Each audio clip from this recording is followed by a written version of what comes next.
Just when I thought I was out, they pull me back in. Well, let me have a rule and a saw and a board and I'll cut it. Oh, not again. The Red Deads are pretty serious games, except when they're not. And when they're not, you get some pretty zany stuff that I suppose by default would be canon.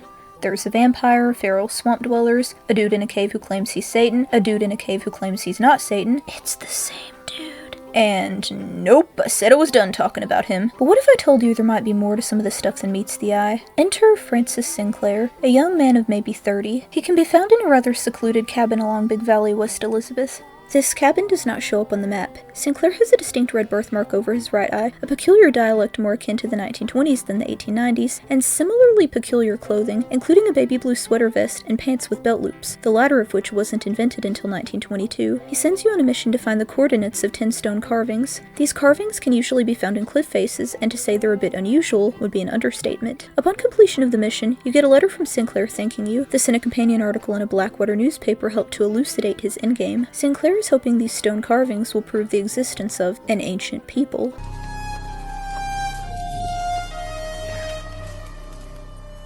When you return to his cabin, he's nowhere to be found. There's a drawing on the wall of all the carvings now pieced together. The drawing seems to imply Sinclair is a man who can jump through time, as it shows many different time periods, from the ancient past to the distant future. A young woman walks in holding her baby, and upon inquiry, it's revealed that she's not, as assumed, Francis's wife, but his mother. The child in her arms bears both his name and his distinctive birthmark. There's little ambiguity that Sinclair is the real deal. Even his business card has an insignia of an hourglass with wings, quite literally illustrating the concepts of both time and travel. The only thing left to baffle is the implication. Sinclair was evidently an infant in 1899. The fashion and dialect of his adult iteration would indicate his being from the 1920s or 30s. Would this imply that time travel became available during this period? Or does he just cosplay a 20s fellow for the aesthetic? And, because time travel always seems to beget a tangled hairball of questions, is that baby really the biological child of Mrs. Sinclair, or did she just happen to find it and take it in? Conversely, are Mrs. Sinclair and her baby themselves refugees from another time, somewhere many, many years in the future where time travel is possible? What are they running from? Is her own son the inventor? Does she harbor the adult version of her infant son, if and when he decides to pop in for a visit? Adult Sinclair's stuff is all over her cabin, but she's super nonchalant about it, which is odd. If she does harbor him, does she know he's her son? Is 1899 just their landing pad of choice among the chaos and convolution of infinity? And who exactly was Sinclair's father? We'll probably never know the answer to any of this, but it's interesting to consider, and would you believe me if I told you the wildest theory regarding Sinclair hasn't even been addressed yet? Because if one looks more closely, the details become stranger still. It's been well noted that the baby blue color of Sinclair's vestments are reminiscent of the Epsilon program from GTA. The birthmark on his face echoes the very specific birthmark spoken of in Epsilonism. This birthmark indicates that a person is likely a descendant of Kraf being the godlike figure worshipped by the Theses?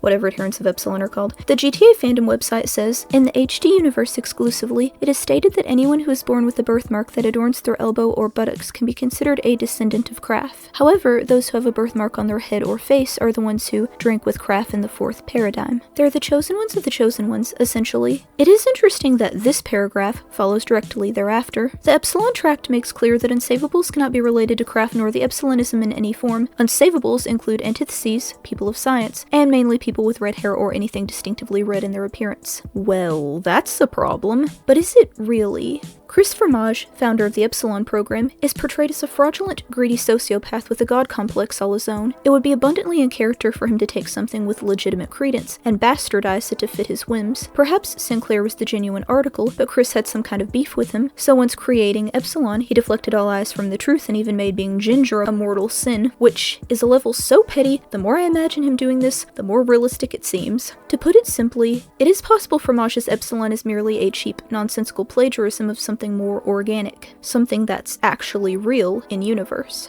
In the trivia section of Kraf's wiki page, there's this bit of information. Kraf appears to be inspired by Xenu, a figure in the Church of Scientology, Epsilon's real-life counterpart, described as an extraterrestrial ruler of a galactic confederacy who brought billions of his people to Earth. Notice the use of words like extraterrestrial and galactic. Basically, Kraf would be what we'd consider an alien, if the Scientology parallel holds true. This all but canonizes the existence of aliens as more than just a momentary gag, but an actual presence. If If the existence of an enigma like Sinclair can prove the existence of an advanced extraterrestrial race, then maybe the seemingly random UFO sightings aren't so random after all. Could the ancient civilization Sinclair is wishing to uncover be the first-generation Earthbound descendants of Craft? And could this point to even more advanced life, perhaps centuries, millennia ahead of humanity, just waiting out there in the far reaches of the universe? No clue. The game never elaborates to my knowledge, and I doubt they ever will. In Scientology itself, I think Xenu brought billions of his people to Earth just to genocide them, though I could be wrong. I tried researching this a little, and the explanations were about as clear as the opening paragraph of Finnegan's Wake.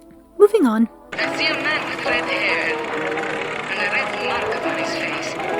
He does not belong here. Shifting gears now, there are UFOs that can be spotted if you're in the right place at the right time. In New Hanover, there's an old cabin called Hani's Bethel. Inside this cabin are several decomposed bodies and a note, pointing toward what was likely a Heaven's Gate type mass suicide. The note reads, "At the second hour under the half moon, by the great love and grace of our Savior Kukawaba, voyager of time and galaxies, we cast off our corporal shells, so his vessel can take our spirits to the promised realm, to live in peace and power until the 2000th year, where we will return for the new chosen, and worship once again at the peak of Mount Shan. In his love, we rejoice always." Voyager of time and galaxies sounds awfully familiar. This begs the question, are these the same aliens Epsilon later dedicated their religion to? It is quite possible that human interpretation could have spawned multiple belief systems relating to these mysterious beings. Unless the aliens divulged their lore to humans directly, we'd be left to fill in the gaps by our own imaginations, and history itself attests that when gaps are left for human imaginations to fill, things tend to get very divisive very fast. Perhaps Kraf and Kukawaba are merely human-created interpretations. Perhaps the actual alien beings are something else entirely, something that transcends our half-baked understandings. What is the nature of these beings, then, if they indeed tie back to the same source? Regarding their behavior, the wiki states, while it's never truly established on what kind of aliens these are or what they look like, the number of sightings and evidence suggests that they are dangerous towards humans. The biggest evidence being the main sightings of New Hanover, who treated them as higher deities. The deceased cultists seemed to revere them as benevolent, though it certainly bears mention, we don't know what killed these people. We assume Heaven's Gate because of the note, but there's still a lot of ambiguity. The only concrete observation we can make is that the people who are waiting to see the aliens are now dead. Another UFO can be spotted near Mount Shan. It's colored up differently than the first, the glow of the first being entirely green and the glow of this one being a combination of blue and red. Also, maybe my eyes are playing tricks on me, but the top color in this one kinda looks like the baby blue of Epsilon. All of this being said, could the existence of aliens help explain some other strange happenings? It's no secret that a lot of people act weird in this game. Tell me, were there angels in your vision?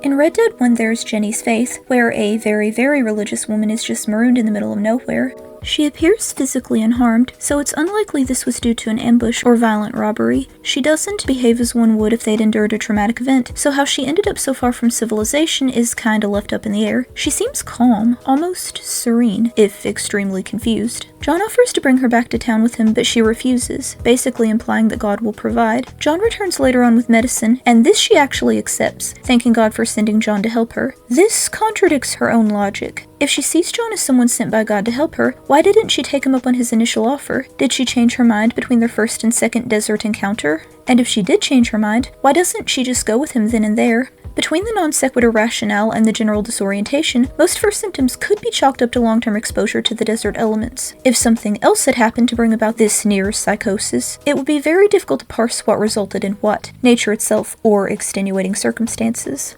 Basically, her confusion you could explain away, but how she got there in the first place, well, that's a bit more perplexing.